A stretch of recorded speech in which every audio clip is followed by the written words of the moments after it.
rasuah pengadaan iklan untuk berpergian ke luar negeri. Ada orang lain yang diajak dalam perjalanan RK.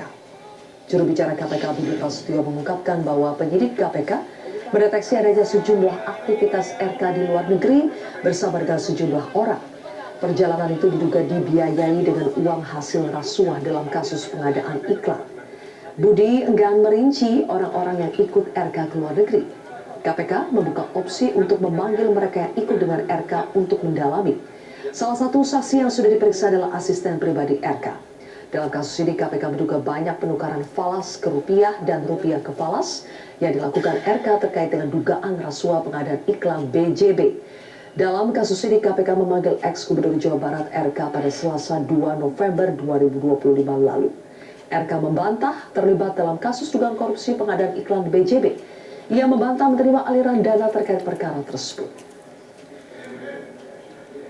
Apakah dalam kapasitas beliau sebagai gubernur atau dalam kapasitas sebagai pribadi, termasuk sumber-sumber uangnya. Dan juga kami mendalami terkait dengan aset-aset ini. Tidak hanya di Jawa Barat, di wilayah lain, juga terbuka kemungkinan di negara-negara lain. Kita akan cek juga apakah ada kepemilikan aset atau ada aset-aset yang terkait dengan Pak MK. Itu semuanya terbuka kemungkinan untuk terus kami acak. Tapi yang aliran uang di luar negeri itu, Pak itu ke luar negerinya sendiri atau barengan sama orang? Ya, ada beberapa pihak yang untuk serta dalam hal. Komisi Pemberantasan Korupsi menyebut ada sejumlah aset milik ex-gubernur Jawa Barat Ridwan Kamil atau RK yang tidak tercantum dalam laporan harta kekayaan penyelenggara negara atau LHKPN. Sebagian aset diduga berada di luar negeri. KPK menegaskan penelusuran dilakukan untuk memastikan transparansi dan kepatuhan pejabat publik. Komisi Pemberantasan Korupsi mengusut kepemilikan aset mantan Gubernur Jawa Barat Ridwan Kamil yang belum terdaftar dalam LHKPN. Dalam tahap awal, KPK menyebut telah mengantongi sejumlah bukti permulaan untuk mendalami asal-usul aset tersebut. Juru bicara KPK Budi Prasetyo menyebut KPK belum dapat merinci bentuk aset yang diduga berada di luar negeri. Aset bisa berupa barang maupun bangunan. Namun penyidik menduga kepemilikan aset tersebut berkaitan dengan kasus dugaan rasuah pada pengadaan iklan. Dalam temuan ini, KPK juga menelusuri cara Ridwan Kamil memperoleh uang yang digunakan untuk membeli aset tersebut. Penyidik mendalami aliran dana dan jejak transaksi keuangan yang diduga terkait dengan perkara ini. Sejumlah saksi telah didata dan akan dipanggil untuk dimintai keterangan. Pemeriksaan diharapkan dapat memperjelas keterkaitannya dengan dugaan tindak pidana korupsi. Yang pertama, KPK menduga ada sejumlah aset milik Pak RK yang belum dilaporkan dalam LHKPN. Nah, itu kami dalami. Mengapa belum dimasukkan, kemudian asal-usul aset itu dari mana, itu juga kami telusuri ya.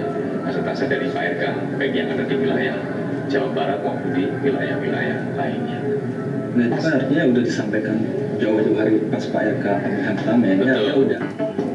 Lantas untuk memberi perspektif hukum, pakar tindak pidana pencucian uang Yenti Ganarsi menilai penelusuran aset dan aliran dana menjadi kunci untuk memastikan ada atau tidaknya upaya penyamaran hasil kejahatan. Terjadi dengan TPPU, the stages of money laundering itu sudah terjadi. Saya kira ini sudah beberapa kali stagesnya, sehingga sudah ada dolar, ditukar rupiah, kemudian ditukar lagi. Artinya apa? Ini TPPU-nya bukan sekedar placement, tapi sudah layering. Maybe nanti bawa keluar ke Indonesia sudah menjadi integration.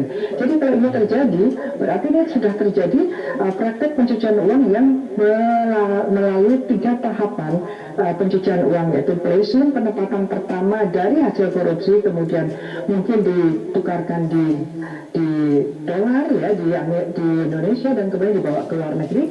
Kalau saya baca di luar negeri tukar lagi ke rupiah, kan aneh itu juga kan. Nah ini dan kemudian ini dibelanjakan, artinya sudah stages. Dan tadi disebutkan bahwa ada aset belinya, hati-hati ya. Dalam perkara ini, status Ridwan Kamil masih sebagai saksi. Ex-Gubernur Jawa Barat itu telah diperiksa penyidik pada 2 November 2025.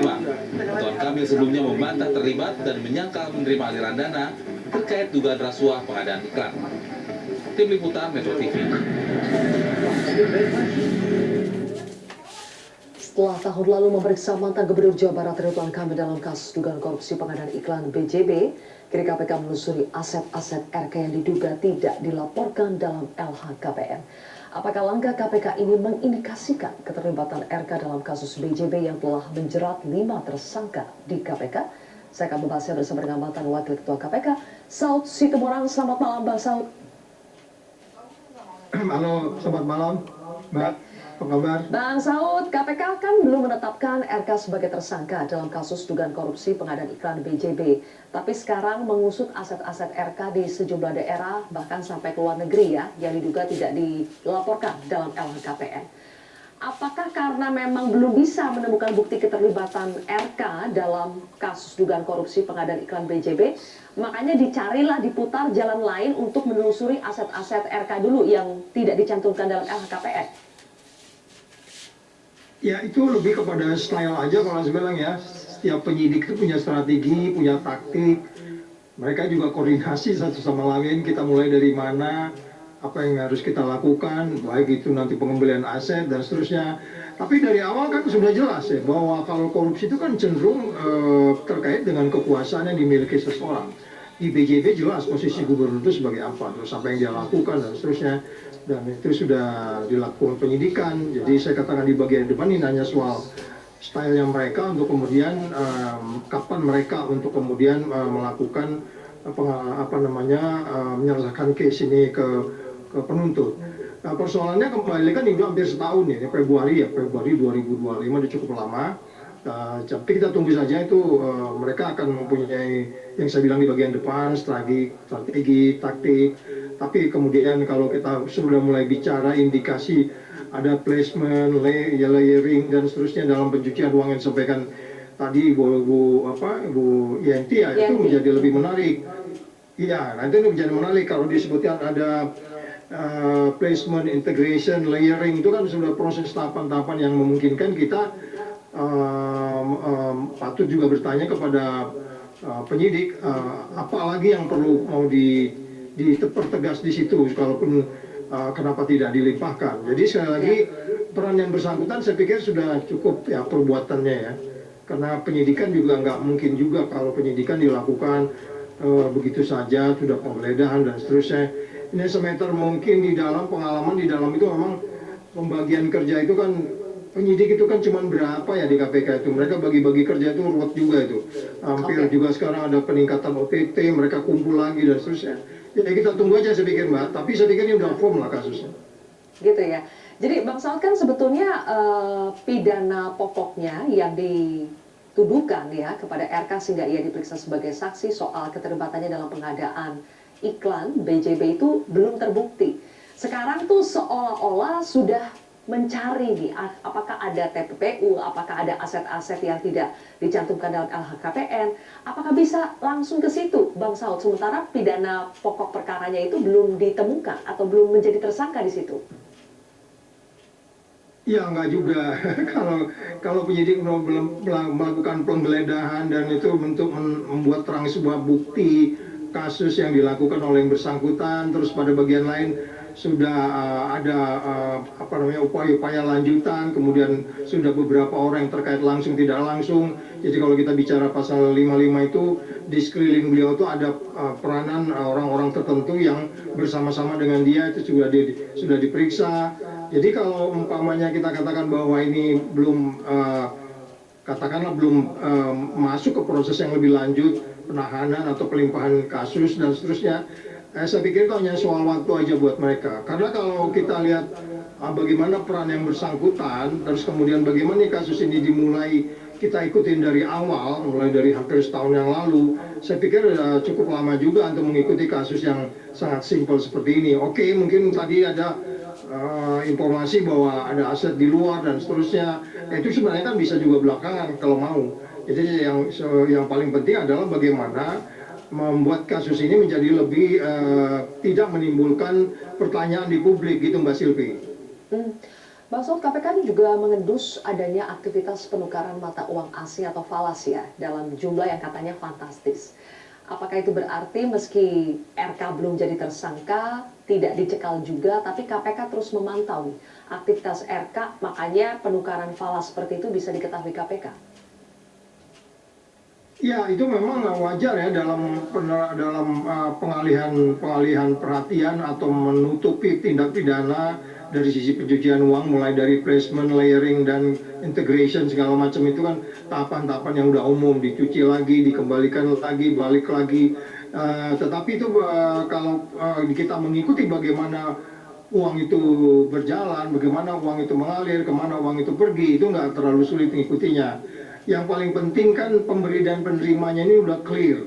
Dan saya pikir KPK sudah masuk di situ. Enggak juga tiba-tiba ini yang bersangkutan ngambil uang dari berangkas mengunci sendiri, nggak begitu kan. Pasti ada yang memberi, ada transfer, ada siapa. Ya kalau nggak begitu ya kasus ini agak aneh menurut saya kalau umpamanya penyidik sudah masuk ke tahap itu.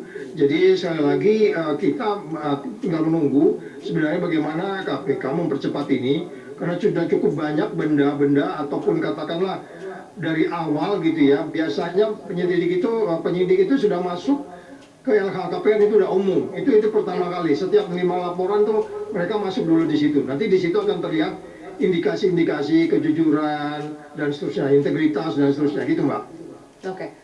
Ya, LHKPN kan dilaporkannya sudah cukup lama ya Bang Saud, tapi baru benar-benar ditelusuri ada atau tidaknya yang tidak dilaporkan itu sekarang.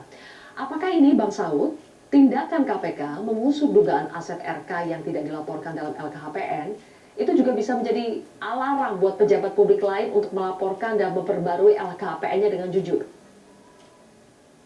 Iya, memang bagi yang abuse dalam melakukan fungsi-fungsi jabatannya, apakah dia itu mulai dari menteri atau mulai dari presiden sampai ke bawah, tentu mereka sudah umum untuk kemudian menutupi segala sesuatu yang memungkinkan untuk dilihat oleh seseorang itu bisa penyidik, bisa masyarakat. Ya, itu sudah hal yang sangat common. Tetapi sekali lagi itu sebabnya kenapa saya katakan di bagian depan.